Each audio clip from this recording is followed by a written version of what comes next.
We did it, you guys! After suffering through 3 horrendous prequels, Star Wars is great again. The Force Awakens gave us awesome new characters, and now we get spin-off movies in between the new episodes, like Rogue One, which has cool new characters and is set before Episode 4. Wait, that means there's more prequels!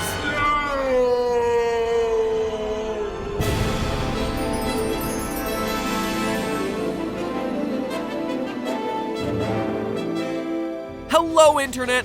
Welcome to Film Theory, the show where we get to celebrate our favorite franchises by bending over backwards to justify their horrible plot holes and leaps of logic. What are midichlorians? Midichlorians are a microscopic life form. Nope!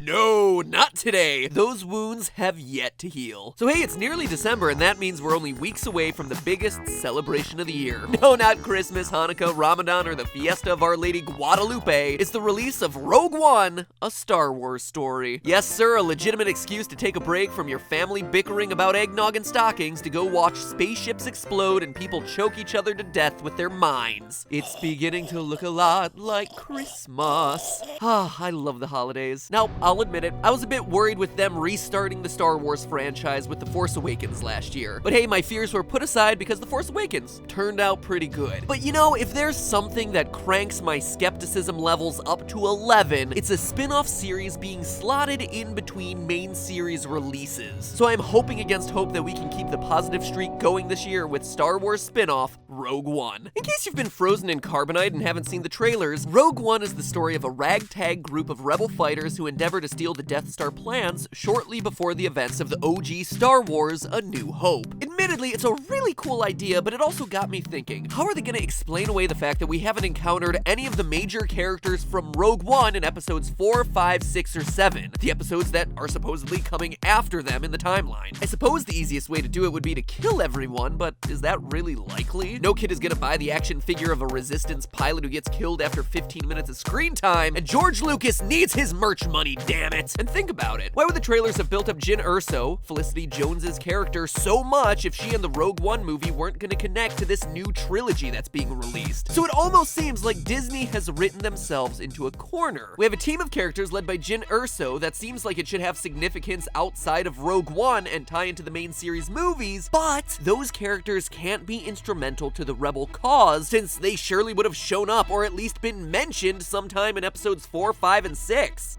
I rebel. I know.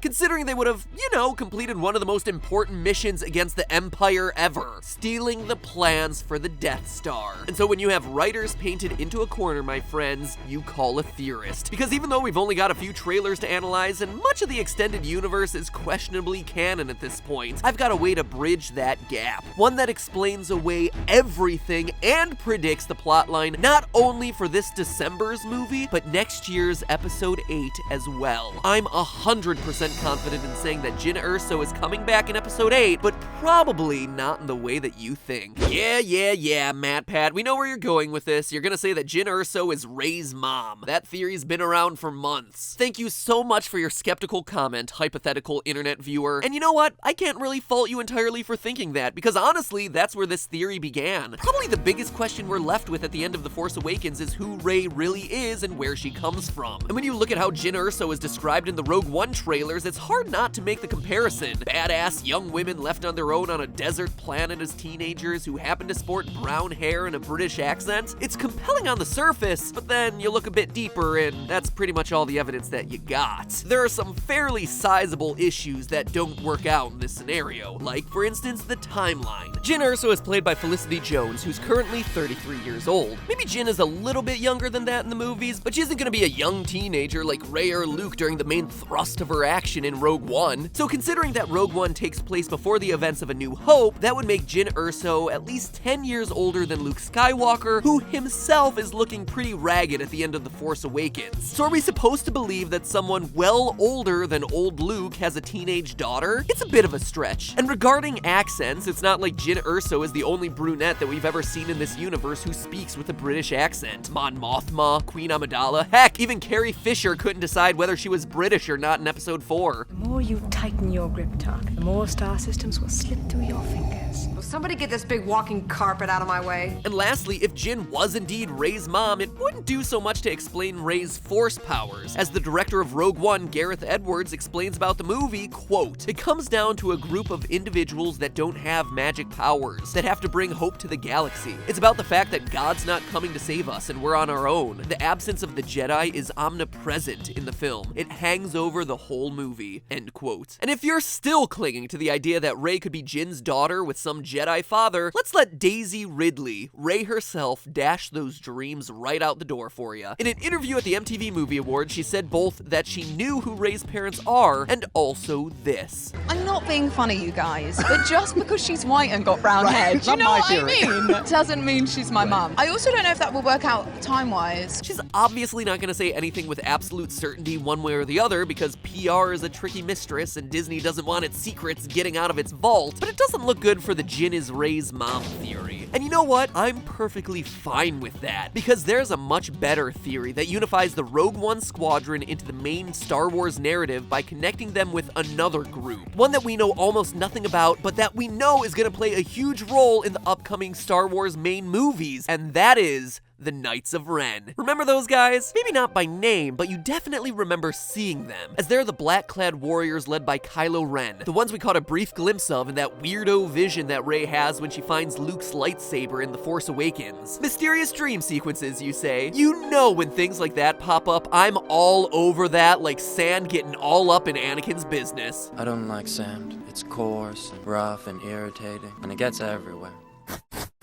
That dream sequence has stuck with me since I first saw Force Awakens, and now I finally have the theory of how it all fits together. What I'm proposing today is that this group in Rogue One turns into this group from the sequel trilogy. Prepare to be convinced. Let's start off with the original teaser for Rogue One. Forrest Whitaker's character, Saw Gerrera, has a little speech about Jyn Erso that feels awfully foreshadowy. Let's take a close look at that. What will you do when they catch you? What will you do if they break you? If you continue to fight?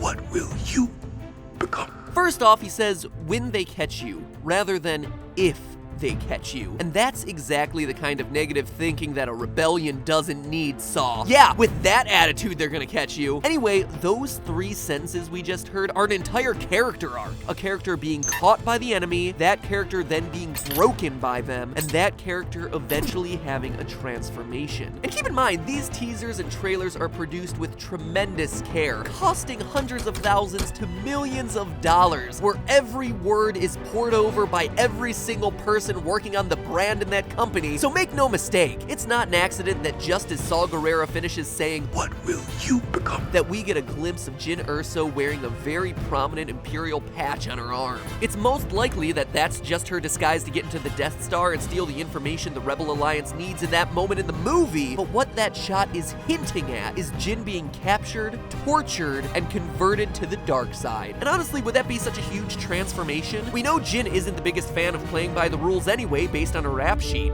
Forgery of Imperial documents, possession of stolen property, aggravated assault, resisting arrest. And honestly, it wouldn't be a huge stretch for some of the other members of Rogue One to transition to the dark side either. Baze Malbus is a freelance assassin who probably doesn't have an allegiance to anyone. Bodhi Rook used to be a cargo pilot for the Empire. Even the droid K2SO is a reprogrammed Imperial Enforcer droid. I'm not saying that they all turned heel and gave the rebellion a big ol' Stone Cold Steve Austin middle finger, but isn't it possible that Rogue One was able to steal the plans and somehow get captured on the Death Star? We know from the trailers that Darth Vader's there, and we also know based on past movies how he feels about not killing intruders. I want them alive! In fact, let's take a moment to explore the opening of Episode 4, a scene that many of us have seen dozens of times, and yet it's incredible how many plot details we've all been so eager to overlook. By actually listening to what Darth Vader says, we get a clearer picture of what's going on here. So we know prior to the start of this scene that Princess Leia receives plans to the Death Star, plans that she puts on R2-D2 for safekeeping before getting herself captured. But where did those plans come from? Well, Vader tells us. The plans for the Death Star weren't physically captured, but instead simply transmitted to the princess on board this ship. Several transmissions were beamed to the ship by rebel spies. But then, Why is Vader going after this transmission? Shouldn't he be going after the rebel spies who infiltrated and transmitted them in the first place, aka the Rogue One team? Well, it's likely he's going after the transmissions because he and the rest of the Imperial crew have already taken care of the people who sent them. Not by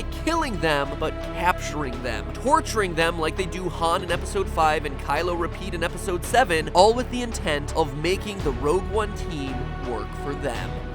You might be thinking as you smoke your little Ewok pipe and stroke your adorably furry chin, Kylo Ren is described as the master of the Knights of Ren. But based on your theory, he would have been way too young to be a member of that group when it was formed, if he was even born yet at all. And if that's your concern, I have just one thing to say to you. Don't listen to me, listen to Adam Driver, the actor who plays Kylo Ren, who actually addressed this issue in an interview before, saying that the Knights of Ren, quote, was a group that existed before him that he became a part of. So then if Kylo Ren is the young whippersnapper of the group, why is he described as its master? Well, remember that none of our Rogue One friends are Force users. Daring pilots? Sure. Tough fighters? Absolutely. But when the new guy on the team shows that he can stop a laser in midair with his mind powers, you just go ahead and step aside. Make that guy your captain. Alright, so real talk, this is all well and good, but it's also well and speculative. Yeah, sure, the members of Rogue One certainly could get captured and become evil, but for all we know, they could end up as horrible CGI slaves in Jabba's palace. Like these guys.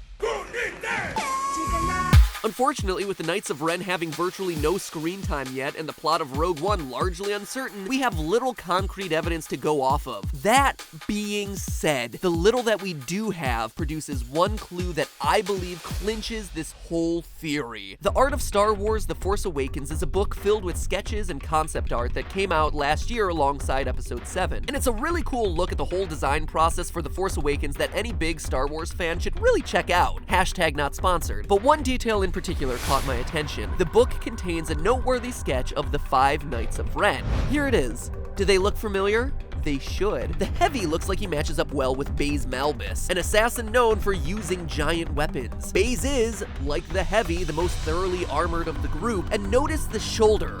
That's right, both he and the Heavy wear the same shoulder protection on the same shoulder. As we see from the Rogue One trailers, this is the shoulder Baze rests his laser cannon on to shoot down AT-ATs. That little clip indicates that Baze Malbus is probably in charge of heavy artillery, which may be where the Knights of Ren, the Heavy, gets his name. Next we have the Armory, which looks a whole lot like Bodhi Rook. Compare the dressings that they have on their chests. Both of them are covered in a vest with little compartments and pouches. Riz Ahmed, his actor, likens Bodhi to a truck driver, so he's definitely the mechanic of the group, the one with a full tool belt who's ready for any situation. That's what it looks like the Armory is to the Knights of Ren, the utility guy, the guy ready with a variety of weapons and tools that his team might need. Then there's the Sniper, which matches up with this guy, Cassian Andor. Compare the rifles these two are holding with their respective pictures. The guns look pretty similar, as is the way the two characters are holding them. Beyond this, a lot of promotional material for Rogue One shows Cassian with a rifle of some kind, so it's quite possible that he's the marksman of the group.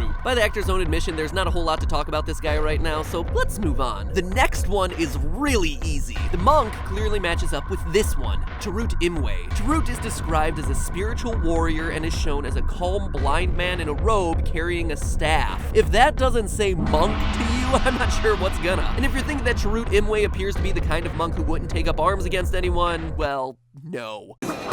Which leaves us with one final person to account for, Jyn Erso, the Rebel. The person Rogue One is most likely named for, given that Bodhi comes up with the call sign while staring Jyn straight in the eye. We don't get a whole lot of clues from the picture of the last Knight of Ren, though I suppose they're standing in similar ways in the two pictures. That's a bit of a stretch, admittedly. But you know what's not a stretch? The final Knight's name, which just so happens to be the Rogue. Something tells me that's no accident. So when Jyn and the team get captured at the end of Rogue One and then get revealed as the Knights of Ren in Episode 8, just remember, you heard it here first. But until then, that's just a theory. A film theory. And cut.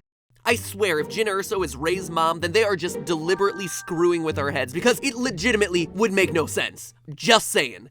Just saying. You know what does make sense, though? Subscribing to the Film Theorists for more mind-blowing theories on all your favorite franchises by clicking right here. Tell you what, I think I earned your subscription after this one. Predicting the next 2 Star Wars movies? Doesn't get much bigger than that. And hey, if you're a fan of Star Wars, then you're gonna want to see this. It's a video calculating the impacts of destroying the Death Star. Sure, in the movie it's all like, ooh, we beat the Empire, but the actual economic ramifications for all these planets is devastating. So make sure you click there to check that one out. So now if you'll excuse me, I need to go put the finishing touches on next week's theory, which, if you truly are a fan of Star Wars, I think you're really gonna like.